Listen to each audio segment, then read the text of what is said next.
Fala galera do Grupo de Estudos, vamos dar continuidade ao nosso assunto de potenciometria. Hoje nós vamos falar especificamente da parte mais de cálculo, onde vamos falar da potenciometria direta, da adição padrão e, se ainda der tempo, a gente vai falar ainda da titulação potenciométrica, senão a gente vai deixar o próximo vídeo. Mas agora a gente vai falar praticamente apenas de cálculos relacionados às técnicas de análise quantitativa envolvendo a potenciometria. Então vamos lá. Primeiramente, né, a gente vai usar conceitos da aula passada, né? Então, como a gente viu, né, a potenciometria direta é definida como a medida, né, direta do meu potencial expectivo dado em milivolt, né? E ele, como a gente viu, ele é definido como a potencial do indicador menos o potencial de referência mais o potencial de junção. Se tratando de um eletrodo, qualquer analito que seja, vai ser válida a seguinte relação, que o ΔE lido, se a gente trocar, né, adequar devidamente para o nosso eletrodo combinado, se a gente estivesse se referindo, a gente tem a seguinte relação, né, que esse potencial lido que vai ser registrado pelo meu aparelho, seja ele multímetro, um milímetro ou milivoltímetro ou um voltímetro, vai ser definido como o potencial de referência interno menos o potencial de referência do externo, mais o potencial de junção. Sendo assim, só que o potencial de junção a gente viu na aula passada como calcula. Então a gente pode abrir mais essa equação. Como que a gente vai fazer isso? Então vamos lá. Vamos lá. ΔE vai ser então o potencial de referência interno menos o potencial de referência externo mais potencial de junção. Como que ele é dado? Vai ser 59,15 sobre N vezes o log de A1 menos 59,15 sobre N vezes o log de A2, certo? Só que, pensa comigo um detalhe. Se eu tenho qualquer potencial de referência, ele é constante, certo? Porque ele já é definido. A1 é a minha amostra, então isso vai variar de acordo com análise para análise. Já o A2 também é aquele que é dependente da concentração de cloreto, que é de ácido clorídrico, que é geralmente 0,1. Então a gente pode considerar isso aqui também como constante. Sendo assim, eu posso substituir todas essas constantes por esse somatório de constantes por uma constante única. Então o que eu vou fazer? Eu vou rearranjar esse sistema da seguinte forma. Eu vou puxar esse log de A1 para frente. Então, eu vou escrever 59,15 sobre N vezes o log de A1. E as outras constantes eu vou deixar por último. Vai ficar o seguinte. Mais potencial de referência interno, menos potencial de referência externo, menos 59,15 sobre N vezes o log de A2. Todos esses somatórios de constantes aqui, eu posso substituir por uma constante chamada de K. Então, eu chego à seguinte relação da equação geral da potenciometria direta. ΔE vai ser 59,15 sobre N vezes o log de A1 mais K, certo? Isso já dá uma grande redução do que se eu tivesse que trabalhar com todas essas constantes. Por quê? Todos esses valores vão ser fixos. Eles vão ser fixos para todos os problemas. O que vai variar é a minha amostra. Então, eu posso trabalhar simplesmente em função de K e em função do meu sistema, do meu analito de interesse. Só que eu ainda posso melhorar isso. Como? A gente costuma chamar de fator de resposta do eletrodo, ou de simplesmente S, essa divisão de 59,15 sobre N. E ela vai ter um valor específico para cátions e para ânions. Então a gente costuma chamar de, para cátions, que o S ele vale 59,15 sobre N. E para ânions ele vale menos 59,15 sobre N. Certo? Então esse é um valor fixo já estipulado para cada um deles. Só que isso vai ser válido aqui na potenciometria direta.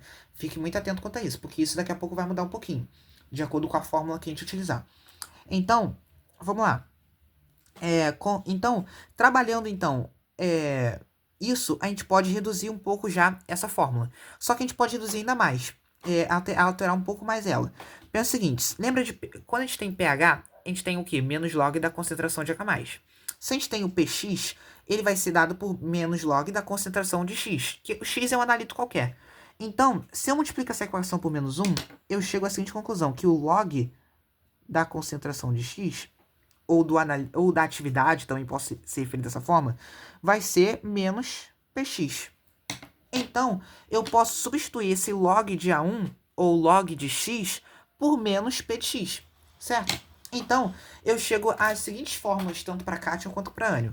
Se fazer a substituição, eu vou chegar aqui, o ΔE, 59,15 sobre N, vai ser S, certo? No caso, agora, P de x, ok? Ou melhor, vou colocar já na forma já direta que a gente já geralmente costuma apresentar, os docentes costumam apresentar.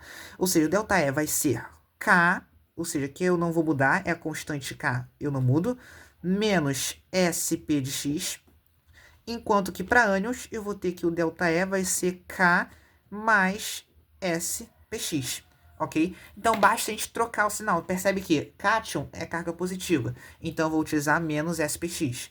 Ânions, carga negativa, então vou usar mais SPX. Ou seja, se você analisar com relação à carga, se aqui é carga negativa, eu uso mais na fórmula. Se eu estou aqui carga positiva, eu uso menos na fórmula. Então, essa sim é a nossa equação genérica da potenciometria direta que a gente costuma utilizar.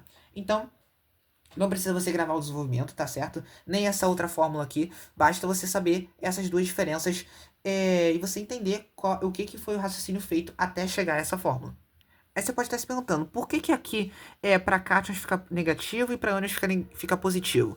Né? Por quê? Pelo seguinte, eu estou substituindo esse log todo por um menos px. Para ânions, esse menos vai multiplicar com esse menos, vai ficar positivo. Já para cátions, esse menos vai multiplicar pelo valor positivo, ficando então no final a resposta negativa, ok? Então essa é a característica principal aqui na potenciometria direta. Também existe a chamada curva de calibração na potenciometria, que a gente pode fazer a mesma análise, né? Se a gente tem o ΔE igual a SPX mais K, e o Y igual sendo AX mais B. Então, quem que a gente tem aqui? No caso, o Y continua sendo ΔE, e o X continua sendo concentração do meu analito. A única diferença é que aqui eu estou omitindo log, estou colocando log. Mas ainda assim, o X vai continuar sendo a concentração do meu analito, ok? Muito importante isso. Falando agora um pouco da técnica de adição padrão. Assim como na espectrofotometria, a adição padrão é utilizada para matrizes que sejam complexas, por não ser possível reproduzir a mesma força iônica da amostra dos meus padrões. Por vezes, o nivelador de força iônica já vai ser o suficiente, por vezes, não. Então, a técnica de adição padrão vai ter que ser a nossa saída. Então, como que vai se basear, então, a nossa técnica de adição padrão? Vamos lá, a gente vai pegar a nossa amostra, mesmo raciocínio da espectrofotometria. Vai pegar um volume de alíquota, certo? E vai avolumar até um volume final no balão volumétrico. Isso vai gerar para mim um ΔE1. E se a gente lembrar lá aquelas fórmulas de diluição e aplicar na nossa equação da potenciometria direta, a gente vai ter o seguinte. ΔE1 vai ser K menos S log de CAVA sobre VF mais o potencial de junção. Lembrando que aqui eu omiti o potencial de junção, mas a gente sabe que ele também está aqui. Ele também tem que estar representado. Eu omiti só considerando como que ele é desprezível, né? E uma consideração importante que eu estou considerando aqui como se fosse um metal qualquer para minha análise. Por isso que eu usei menos S log, no caso um analito qualquer. Que no caso aqui, por estar menos S log e não menos SPX, aqui eu estou se tratando de um ânion. Ok? Então, estou analisando um ânion qualquer aqui na minha amostra. Então, eu vou obter um ΔE1 que vai ser dado por essa forma. Agora, se eu falar do meu... eu vou fazer o mesmo procedimento, só que agora adicionando um padrão, certo? Então, eu vou pegar um volume da minha amostra, vou transferir para um outro balão volumétrico. Além disso, eu vou pegar um padrão que eu preparei de uma certa concentração conhecida, vou pegar o volume dele e adicionar no mesmo balão volumétrico. Juntei, eu vou medir também o seu ΔE2. Agora, o seu ΔE2 vai ser dado por K, o K é o mesmo porque é o mesmo analito, menos S log, agora vai ser CAVA mais CPVP sobre VF. Mesmo raciocínio lá da espectrofotometria, mais o meu potencial de junção. Fazendo isso, eu obtenho dois potenciais diferentes. Eu posso, então, a partir de agora, obter a chamada... obter a minha concentração analítica. Se eu fazer alguns arranjos, né, com isso, alguns algebrismos, por meio da diferença entre o ΔE1 e o ΔE2, eu vou chegar na seguinte fórmula geral, que vai dizer que o 10 elevado a 10 ΔE menos ΔE1 sobre S igual VA sobre VA mais VP mais CP sobre CA vezes VA mais VP, tudo isso vai estar multiplicado por VP. É uma fórmula muito grande, extensa. Não é comum a gente ser necessário gravar essa fórmula. Geralmente ela é dada nas provas, mas tudo isso tem que ser confirmado com o professor. Mas normalmente quando essa fórmula vai ser necessária, ela já é dada no final da prova. E para a gente melhorar um pouco essa fórmula, para não trabalhar com ela extensa, a gente pode, a depender da situação, a gente pode aplicar uma consideração. Quando o volume de padrão adicionado for menor do que 5% do volume da minha amostra, eu posso simplificar, ou seja, eu posso simplesmente cortar o VP aqui e aqui, ocasionando então a seguinte fórmula: 10 elevado a ΔE1 menos ΔE2 sobre S vai ser igual a 1 mais CP sobre CAVA vezes VP. Então, eu posso reduzir. De onde surgiu isso? Eu apenas cancelei todos os VPs aqui na fórmula genérica, obtendo essa fórmula reduzida. Um detalhe muito importante: qual é a regra para o S aqui? Lembre, para cá, na potenciometria direta, a gente sempre considerava aqui o cátion 59 sobre N e ânion aqui, menos 59 sobre N. Para cá, eu preciso atribuir um valor para o S. Então, para cátion, ele sempre vai ser um valor negativo, e para ânion vai ser sempre um valor positivo, ok? De 59,15 sobre N. Então, esse valor eu calculo previamente. Se é um cátion, eu uso o valor negativo. Se é ânion, o S vai assumir o valor positivo. Basicamente isso que você precisa gravar, ok? Então, vamos lá. Diferentemente da potenciometria direta, mas realmente esse é o valor que a docente costuma adotar como correto. Então, vamos lá. Só que nem sempre um padrão apenas vai ser necessário para minha análise. Então, eu posso estabelecer a chamada curva de adição padrão, que vai ser, eu vou criar uma variável, que é a variável z, e essa curva vai ser dada de z em função do volume de padrão adicionado. Quem vai ser z? Z é justamente esse termo todo aqui, ou seja, 10 elevado a ΔE1 menos ΔE2 sobre S. Então, a forma y igual a ax mais b vai possuir um valor sempre crescente, e o y vai ser justamente essa variável z, e o x vai ser o volume de padrão, assim como lá na espectrofotometria, ok? Então, da mesma forma, a gente tem algumas propriedades que a gente pode estabelecer a partir disso. Se a gente fazer um paralelo com a equação da potenciometria direta, primeira propriedade, ΔE igual a K mais SPX, a gente vai ter que o meu coeficiente angular, sempre vai ser o meu fator de resposta. Então, isso é dado de cara quando a gente obtém a minha equação da reta. Show? Então, muito atento quanto a isso. Segunda propriedade. Se a gente fazer um paralelo com a equação da adição padrão, eu posso afirmar a seguinte relação: o meu coeficiente angular aqui, ele é o mesmo daqui. Então, se eu estabelecer esse paralelo, eu posso dizer que o meu coeficiente angular vai ser CP dividido por CAVA. Se eu quero calcular minha constelação analítica, basta eu obter que CA é igual a CP sobre coeficiente angular vezes volume de alíquota da amostra, isso para a equação reduzida, e para a equação geral, basta eu acrescentar, eu somar VA mais VP aqui no denominador. Então, essa também é uma outra relação, uma outra aplicação que eu posso também atribuir. Então, quais são os cuidados que eu chama muita atenção? Não confundir o Y aqui na curva de adição padrão apenas com o ΔE1 ou apenas com o ΔE2. Não.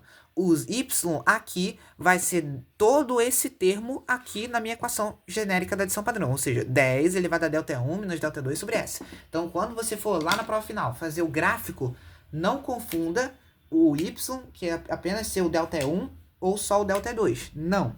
O Y, na verdade, é o Z, que é todo esse termo presente na minha fórmula, ok? Então, muito atento quanto a isso quando você for fazer o gráfico, for pedir para montar o gráfico dessa curva. Então, vamos lá. Último assunto de potenciometria, que é um pouco mais... não é muito mais complexo, mas costuma confundir muito também, que é a titulação potenciométrica. Vai dar tempo de a gente falar ainda nesse vídeo. Ela se baseia na medida do potencial do eletrodo indicador para determinar o ponto final ou ponto de equivalência de uma titulação. Nessa titulação vai ser baseada em relação a qualquer reação que for. Neutralização, complexação, precipitação, redox, o que for. As mesmas reações que a gente viu lá em Quanti, só que agora associada a uma titulação potenciométrica. Ela vai ser uma titulação que vai possuir uma alta acurácia, alta precisão e exatidão em comparação com o método clássico, e a sua viragem é feita através de um milivoltímetro e não visual, através de um indicador, certo? Como a gente usava lá na Quanti. Só que tem um problema crítico, que é identificar esse ponto de equivalência. Porque, por definição, ele é o ponto de inflexão da sigmoide gerada, ou seja, da curva de titulação gerada. Só que essa curva, essa inflexão, não é possível de determinar tão facilmente assim. Então, a gente costuma trabalhar com 3 curvas diferentes. Que curvas são essas? Vamos lá. A gente tem a curva da titulação teórica, a curva sigmoide teórica, que é dada do volume de padrão, ou volume titulante, em ml, em função da diferença de potencial gerada, ok? Essa é a primeira curva. A segunda curva é o gráfico que a gente chama de primeira derivada. Como que é dado? Continua sendo o volume de titulante, só que agora em função da derivada primeira. Como a gente calcula essa primeira derivada? Vai ser a variação dessa diferença de potencial dividido pela variação do volume de titulante adicionado. Então, essa vai ser a minha grandeza que vai estar no meu eixo das ordenadas, ou seja, no meu eixo Y, ok? Vai ser essa grandeza. E qual vai ser a minha segunda derivada? A minha segunda derivada vai ser definida, continua sendo o volume de titulante em ml, só que agora a minha derivada segunda vai ser definida como a variação da minha primeira derivada, ou seja, da variação de ΔE sobre a variação do volume de titulante. Confuso demais? Vamos aplicar então isso com dados, com valores, para a gente poder entender. E aí, por que a gente obtém até a segunda derivada? Porque a curva obtida corta no eixo das abscissas o volume que corresponde ao ponto final de titulação. Então, antes de a gente fazer o exemplo com valores, vamos observar aqui as curvas, a diferença entre as curvas. Aqui, a gente tem uma curva teórica, ou seja, uma sigmoide gerada. Como que eu vou definir exatamente a inflexão dela? Porque a inflexão está mais ou menos aqui, certo? Só que ela pode estar um pouquinho para cima, pode estar um pouquinho para baixo. Como que eu vou definir, então, exatamente qual é o meu volume titulante no ponto de equivalência? É muito complexo. Então, eu parto, então, para a primeira derivada. Só que a primeira derivada, ainda assim, possui algumas variações, algumas implicações que não me permitem definir com certeza, fazer a projeção desse ponto exatamente no meu volume titulante. Então, pode ser um pouco complicado de eu definir com exatidão qual é o volume do ponto de equivalência. Agora, se eu pego o gráfico da segunda derivada, fica muito mais fácil. Porque, olha só, o estilo dele é justamente começar do zero, subir e ter a sua inflexão passando exatamente pelo eixo X. Esse ponto que passa pelo eixo X é definido como volume de titulante, que vai ser justamente no meu ponto de equivalência, o que me permite facilmente determinar qual é a minha relação estequiométrica ali naquele ponto. Show? Então agora vamos entender como que se dá, então, de modo prático, o cálculo dessa primeira derivada e da segunda derivada. Então vamos pegar, por exemplo, o volume titulante de 0, 0,5, 1 ml, 1,5 e 2 ml e os seus respectivos valores de ΔE. Eu coloquei um valor aleatório, porque a gente não está trabalhando com uma situação real. Então eu coloquei ΔE1, ΔE2, ΔE3, ΔE3, ΔE4 e ΔE5. Então vamos lá. Quero calcular minha primeira derivada. Vamos lá. No meu primeiro ponto, não tem como eu calcular minha primeira derivada. Por que isso acontece? Porque pensa, eu vou pegar ΔE1 menos um ΔE antes dele. Não existe um ΔE antes do volume zero, não existe volume titulante negativo.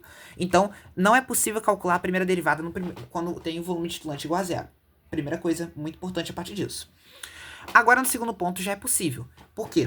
Então, a minha primeira derivada agora vai ser a variação da minha diferença de potencial. Então, vai ser o quê? ΔE2 menos ΔE1, perfeito. Tudo isso dividido por 0,5, que é o volume titulante, menos 0. Show?